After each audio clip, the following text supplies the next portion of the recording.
One day I was sitting around trying to figure out what the heck am I going to wear to my very first Beyoncé concert. So I went on TikTok to look up some inspo for the Renaissance tour to see what kind of outfit I was going to wear. And as I was scrolling, I kept seeing all of these cute chrome breastplates. So I decided to make my own, and here's how I did it.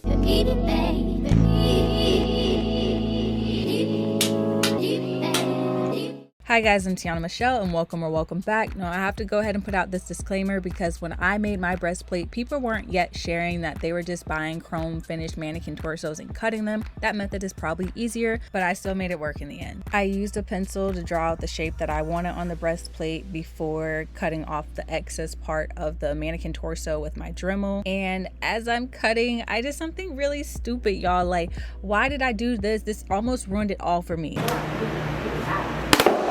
Oh. Honestly, I was super annoyed and I did take a step back, but one thing I never do is give up, so we're gonna make it work. I continued cutting off the rest of the mannequin torso to get the shape that I want, and I'm gonna work around that little mishap that I had, and I'm not doing that again. I meant to mention this at the beginning of the video, but whenever you're using any sort of like electric tool that involves like cutting or sawing, be sure to protect your eyes and your face because the plastic did kind of fly around and I did not want that getting in my eyes or on my skin. You can also find these mannequin torsos on Amazon. I got some of mine off of Amazon, but this one in particular I got off of Facebook Marketplace for $10.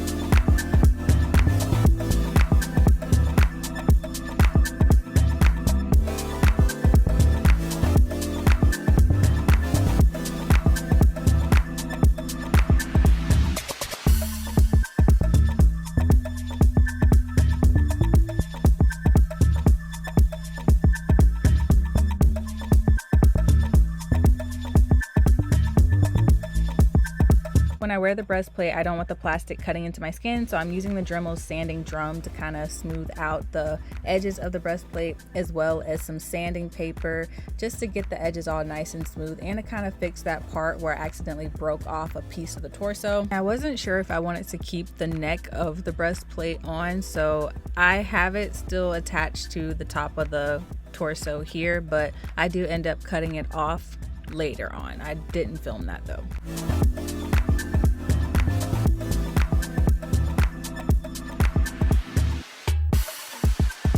After I finished sanding my top, the next day I used some black spray paint as my base coat for the breastplate because I wanted to have a lot of shine. It needs a super glossy shine and almost a reflective look to get this effect that I'm going for. I let the base coat dry for about 24 hours before going in the next day with my coating resin. I used 2 equal parts of the A and B solution. I got this from Michael's, and resin is really tricky. This was my first time using it and I made a lot of mistakes. So the first time around I used a wooden stick, which is fine, but I think it created a lot more bubbles than necessary, and resin can be really toxic to breathe in, so I made sure I did this outside, and I also wore a respirator mask. When you first pour the 2 parts, it has a very milky / cloudy appearance, so I stirred for a little over 4 minutes until it was all nice and clear and well mixed together. Now let's get into these mistakes. The first mistake that I made was moving too slow. You only have about 35 to 40 minutes of working time before the resin starts to set, meaning that if you see any little mistakes that you want to fix, ain't no fixing them without potentially ruining the outcome. These last 2 mistakes kind of tie in together.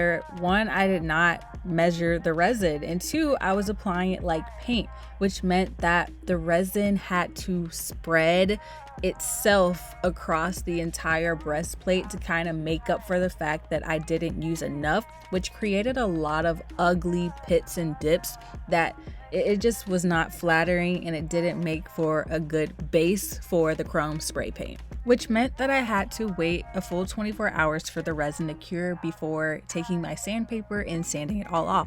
And this was a gamble because I had no idea how this was even going to turn out. I did make sure to do some things differently this time. Instead of using a wooden stick, I used a silicone stick, and I used a silicone brush instead of a paintbrush to apply the resin after I poured the resin over the breastplate, which I now have laying flat and elevated off the ground so the resin can spread evenly like it's supposed to. And this is also the calculator that I use to measure out how much resin I would need based on the dimensions of this breastplate. I also knew this method would get pretty messy, so I laid out trash bags on the ground beforehand, and then I just used the excess resin that spilled off onto the trash bags to put back onto those little parts that were starting to get holes to fill in those gaps. That way I don't encounter the same issues that I had the first time around. Because I'm moving quicker here, I didn't have to worry about the curing process beginning before I finished. I also used a small needle to carefully pop any bubbles that I saw. I tried to get as many as possible to get a super clear finish, although there were a couple bubbles left, but it really wasn't that noticeable. Once I finished this process, I covered my breastplate with a cardboard box and let it cure outside for about 12 hours before bringing it inside and letting it cure the rest of the way in my bathroom. And this is how it looked the next day. It looks so much better. You can see a reflection in the breastplate, which is exactly what you need for any sort of mirror chrome spray paint. Since literally all of them aren't even actually chrome, they're more of an aluminum or a silver metallic, and you have to take these sorts of steps to give the illusion of it being chrome and reflective. I took the breastplate back outside and I sprayed on the mirror chrome spray paint in super thin coats, so much so that you can barely even tell that there's any paint on the breastplate. Applying super thin coats is essential to achieving that chrome effect. I honestly don't even know how many coats I sprayed. I know it was more than 10. I just kept going until the breastplate began to have this chrome yet dusty appearance. And when it dried dusty like this, oh, I knew we were on the right track. Just trust me.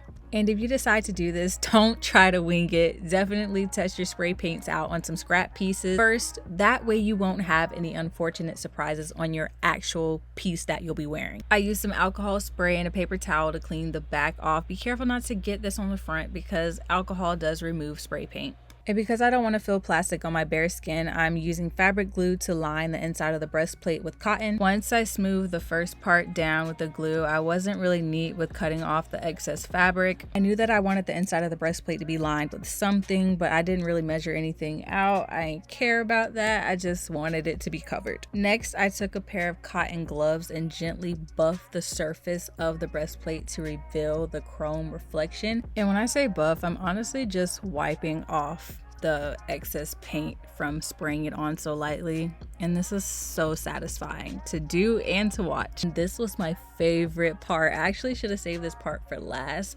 because when I added the straps on, some of the paint did come off, and with this chrome spray, it's super fragile and it doesn't react well to a top coat, but I had to do a top coat and just sacrifice some of the reflectiveness because if I would have worn it without the top coat, all the paint unfortunately would have rubbed off. The threads came loose after cutting the nylon straps to adjust it to my measurement, so I just used a lighter to melt it back together. At first I tried to super glue the straps on, but for whatever reason it just wasn't working out for me, so I just got a needle and some thread and I sewed it on. I added straps around my neck and then I added some towards the bottom around my waist. My fiance suggested I use polycrylic as the top coat, and after doing thorough research I learned that it doesn't dull the mirror chrome illusion of the spray paint too much, so I use a very thin coat to protect the paint. I feel like I noticed a slight decrease in the reflectiveness, but it wasn't too bad. And after letting it dry overnight, this is how it turned out. I think it was so cute. I honestly don't think it would take me this long to do it the next time around if I wanted to make any more of these. Now that I know what to do and what not to do, you can definitely learn from my mistakes so you don't have to go through some of the mishaps that I did. And yeah, that's pretty much it for this video. It's kind of different from what I typically do with my hair content, but speaking as a natural hair content creator, these natural hair girlies and guys are so so freaking creative and talented and multifaceted, but we kind of get placed in this box of natural hair and natural hair only. And I just want to show more of my personality. I want to show more of the things I'm interested in and the things that I like to create through my content. And I'm just excited to share more with you all. I feel like the more I'm able to share a little bit more of my interests, the more diversity I have in my content, which means the more content I can make. But I hope you all enjoyed this video, and I'll see you in the next one. Bye.